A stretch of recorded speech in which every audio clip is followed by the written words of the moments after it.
ज़ाहिर है एक 15 साल की बड़ी स्ट्रगल है आपकी अपने वालिद साहब के कातिलों को ढूंढने के लिए, कातिल को ढूंढने के लिए। 3 साल पहले आप ढूंढने में कामयाब हुई, मगर अभी तक वो मुल्क उन्हें नहीं लाया जा सका है। 2 दिन बाद एक दफ़ा फिर अदालत में समाअत है। वज़ारत ख़ारजा का वर्जन हमने आपके सामने रखा है कि वक्त लगता है, टेम्परिंग हो नहीं सकती है क्योंकि अटेस्टेड फाइल्स होती हैं सारी मुतल्लिका एजेंसी से। किस हद तक दुरुस्त है ये वर्जन आपके ख्याल में, क्योंकि आप इस केस को मुसलसल फॉलो कर रही हैं? जी, अस्सलाम वालेकुम। आपका बहुत शुक्रिया मुझे शो पे बुलाने के लिए। देखिए जी, ये अगर पाकिस्तान में कोई बैठा हो और ये फिर फ़ॉरेन ऑफिस या जो है एम्बेसी इस तरह की स्टेटमेंट्स पास करे, तो उनको बेवकूफ़ बनाया जा सकता है। मैं खुद, आपने जैसे कहा है, मैं यूएई में रहती हूँ, मैं खुद दुबई की रिहायशी हूँ। मैं मिनिस्ट्री ऑफ जस्टिस जितने भी यहाँ पे बल्कि जो केस देख रहे हैं, जो जज यहाँ पे यूएई में केस देख रहे हैं, मैं उनसे पर्सनली मिल के आ चुकी हूँ। उनके मुताबिक एम्बेसी से आज तक एक मीटिंग भी नहीं हुई है इस केस के मुताबिक। इंटीरियर मिनिस्ट्री से मैंने एक दरख्वास्त की थी कि मुझे जो भी उन्होंने पेपर्स तैयार किए हैं, बिकॉज ये कोर्ट में मामला चल रहा था, उनसे हमने रिक्वेस्ट की थी कि हमसे भी एक पीडीएफ शेयर कर दिया जाए ताकि मैं जाके पर्सनली दिखा के आ जाऊं। जब मैं मिनिस्ट्री ऑफ जस्टिस गई हूं और उनको मैंने दिखाया कि जी ये पेपर्स जो हैं इस तरह रेड नोटिस के साथ, ये सारे डॉक्यूमेंट्स जो, बिकॉज ये सारे अटेस्टेड होते हैं, वो पेपर्स ऑब्वियसली कोर्ट के थ्रू मंगाए जाते हैं, तो वो हमारे पास इन एनी केस थे, हम कोर्ट में भी सबमिट कर रहे थे। तो उनको जब मैंने दिखाया गया कि इस तरह ये सारी फाइल बन के आपके पास पहुंची है, तो उन्होंने बोला है मुझे वाज़े तौर पे कि हमें इस तरह नहीं दिखाई गई। उन्होंने बार-बार एक ही आप चीज़ ये कह रही हैं मुत्तहदा अरब अमारात की मिनिस्ट्री ऑफ जस्टिस जब आप गई कि ये फाइल है, तो उन्होंने कहा कि ये फाइल और ये दस्तावेजात हमें इस तरीके से नहीं पहुंची हैं पाकिस्तान की तरफ से। हमारे पास नहीं पहुंची, मीनिंग कि ऑब्वियसली उनको भी एक कम्युनिकेशन एक पाकिस्तान के एम्बेसी के थ्रू ही होती है। ये उनको पता है मैं दुबई की रिहायशी हूँ, उनको पता है मैं अंडर थ्रेट हूँ। Everybody in UAE knows this is a very active case. मैं पुलिस स्टेशन के मेरा यहाँ पे मैंने 2 दफा उसको कातिल को गिरफ्तार करवाया है। एक दुबई से करवाया है, एक शारजा से करवाया है। वो 2 दफा गिरफ्तार हुआ है, 2 दफा उसको बेल मिली है। यूएई ये पाकिस्तान एम्बेसी जो यूएई में बैठी है, इनकी लापरवाही की वजह से। पाकिस्तान एम्बेसी का कोई लेना देना नहीं था उसके अरेस्ट में भी।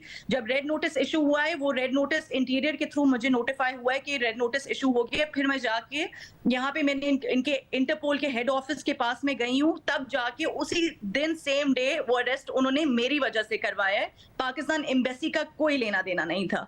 फिर जब पेपर्स की बात आई, इन्होंने, बल्कि मेरे पास मैसेजेस इनके पड़े हुए हैं कि इनको मैंने एक सवाल पूछा था कि इंटरनेशनल अरेस्ट वारंट ये किसको कह रहे हैं, बिकॉज ये उसी बात पे फाइल्स वापस कर रहे थे। इनका ना मिनिस्ट्री ऑफ इंटीरियर को क्लैरिटी गई है उस चीज के ऊपर, ना हमें गई है, और एंड पे वो international arrest warrant was actually the red notice what they wanted, यहां तक की क्लैरिटी ये नहीं दे रहे थे। उसके ऊपर कातिल का शनाख्ती कार्ड और पासपोर्ट नंबर भी पाकिस्तान काउंसलेट ने मेरे से लिया है, and all of this communication is on messages which is widely spread on Twitter and everywhere you can find it easily.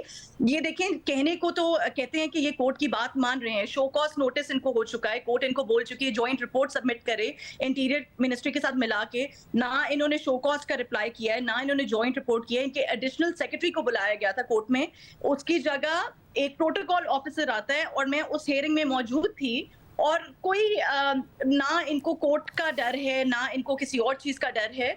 तो ये तो बहुत ये आम बात है मैम, क्योंकि 2 दिन बाद ज़ाहिर इस केस की समाअत भी है। जो भी होगा वो भी आवाम के सामने रखेंगे, और इस केस का जो भी फॉलोअप होगा वो भी आवाम के सामने रखेंगे कि वज़ारत ख़ारजा कह क्या रहा है और फिर अदालत के सामने कर क्या रहा है। मगर मैं एक और चीज़ आपसे जानना चाहता हूँ, और वो ये कि जब हमने वज़ारत दाखिला के ज़राए से पता किया, तो उन्होंने एक बात तो हमें ये बताई कि आमतौर पर जो एक्स्ट्राडिशन के मामलात हैं, अगर किसी मुलजिम को वापस लाना हो पाकिस्तान, तो मुत्तहदा अरब अमारात के साथ आमतौर पर ये बड़ा आसान होता है, वो बड़ा कोऑपरेट करते हैं और मामला बड़ी आसानी से हो जाता है। दूसरी बात उन्होंने ये बताई कि ये फाइल बड़ी मुकम्मल थी, हमने मुकम्मल करके भेजी, हम खुद हैरान है कि हो क्या रहा है। अब दूसरा मसला ये कि अगर मुत्तहदा अरब अमारात बहुत कोऑपरेट करता है, तो आपकी अपनी असेसमेंट भी यही है, आपने वहां डील किया कि ये मसला मुत्तहदा अरब अमारात की तरफ से नहीं हो रहा है, हमारे दफ्तर खारजा या वहां पर जो मुत्तहदा अरब अमारात में पाकिस्तान का सिफारत खाना है उसकी तरफ से हो रहा है ये मसला? देखिए आप, मैं यूएई में रियल एस्टेट में काम करती हूँ। मैं आपको एक चीज अश्योरिटी से बता सकती हूँ, UAE and Dubai, specially Dubai, they market themselves to be the safest place on the planet. This is how the investments go up, and this is how they are the city is booming. उनको कोई interest नहीं है कि एक मामूली sales manager जो बगैर किसी जॉब के यहाँ पे बैठा हुआ है, उसको जो वांटेड है ऑन इंटरपोल फॉर मर्डर, उसको वो खुला आजाद घूमे। ऑब्वियसली उनके यहाँ पे लॉज हैं, वो लॉज सिर्फ एक्सट्रेडिशन के हद तक वो they want to complete it, और जस्ट बिकॉज ये डॉक्यूमेंट्स पूरे सबमिट नहीं कर रहे तो ये एक्सट्रेडिशन डिले होती जा रही है। मैं प्रोसिक्यूटर से मिलके आई हूँ, मैं सबसे मिलके आई हूँ, वो उनका कहना बार बार यही है कि अपनी हुकूमत से बोलें, कि आप अपनी एम्बेसी से बोलें कि हम तक हमारे जितने हमने डॉक्यूमेंट्स जो मांगे हैं वो हमें पहुंचा दें, हम सेम डे कातिल को वापस भिजवाएंगे। अगर इतनी ही यूएई को, अगर यूएई की तरफ से कोई प्रॉब्लम होती तो वो same day red notice issue होने के बंदे को अरेस्ट ना करते। उनको पता है कि मैं यहाँ पे रहती हूँ, I am a working woman, I am someone with a visa, somebody who is working on a high designation. My safety and my concerns for them are much more than the criminal. यहाँ पे एक road पे एक criminal, wanted criminal को आजाद छोड़ना और उनके tourist को भी कोई अटैक कर सके, this is something which is obviously not logical. ये अगर ये इस तरह की स्टेटमेंट पास कर रहे हैं तो ये इनके लिए बहुत खदशा है इस चीज के ऊपर, बिकॉज इनको फिर यूएई को भी जवाब देना है, बिकॉज यूएई में बैठ के इस तरह की स्टेटमेंट्स पास कर रहे हैं। क्योंकि 2 दिन बाद हियरिंग है, आप कुछ उम्मीद कर रही हैं, जैसा मैं कह रहा हूं, और हम नाज़रीन को दोबारा भी बताते चलें कि केस हम क्या 2 दिन बाद जवाब देती है वजारत खारजा। हमें उन्होंने जो जवाब दिया है, देखते हैं अब अदालत के सामने वो क्या जवाब देती है, उन्हें जवाब देना है। कोई उम्मीद आप कर रही हैं, कोई ऐसी हक़ाइक़ आपके सामने आए कि जिसमें कोई प्रोग्रेस हुई हो, या आप नहीं तवक्को कर रही है कि अभी तक ऐसा कुछ नहीं किया इन्होंने? प्रोग्रेस तो तब होगी जब हमारे जजेस इस चीज को बहुत स्ट्रिक्टली लेंगे। एक सिंपल एक्सट्रेडिशन केस है, अभी तक जो जितनी ये लोग कंटेम्प्ट कर चुके हैं, इनके अगर अभी अफसरान को फायर किया जाता है या इनको स्ट्रिक्टली एक स्ट्रिक्ट ऑर्डर मिला होता तो अभी तक प्रोग्रेस हो चुकी होती।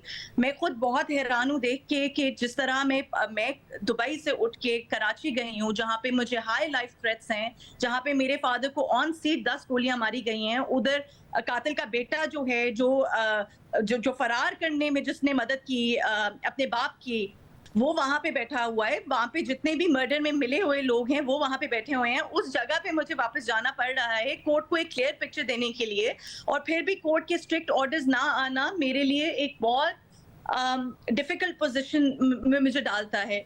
देखिए जी, मैंने अब इस केस में 15 साल पुराना ये केस है, पुलिस का काम भी मैंने किया है, हर लेवल पे जाके मैंने सारे काम खुद किए हैं। रेड नोटिस इशू करवाना was a mission itself. Home department में रोके गए हैं, पेपर्स हर जगह रोके गए हैं। फिर इंटीरियर मिनिस्ट्री के जो इस केस को देख रहे थे, उनकी बीच में ट्रांसफर हो जाना just because he was being very active on this case, ये देखिए इतने कोइंसिडेंसेस नहीं होते। पहली बात है, कोर्ट ने 2010 में ऑर्डर किया था शनाख्ती कार्ड ब्लॉक हो और ईसीएल पे नाम डाला जाए। ये मेरा वेट कर रहे थे कि मैं आऊं और मैं परसू करूं तो ये किया जाए। पहले स्टेट लाइफ ने झूठ बोला कि हमने ईसीएल पे नाम डलवा दिया ताकि कातिल फरार हो जाए। फिर हमारी अथॉरिटीज एफआईए और हमारी उस टाइम पे जो भी अफसरान थे वो रिस्पॉन्सिबल है, पुलिस रिस्पॉन्सिबल है। अभी तक जितना भी प्रोग्रेस हुआ है इस केस में वो मेरी वजह से हुआ है, ना किसी अथॉरिटी की वजह से हुआ है, ना जजेस की वजह से हुआ है, ना किसी और की वजह से हुआ है।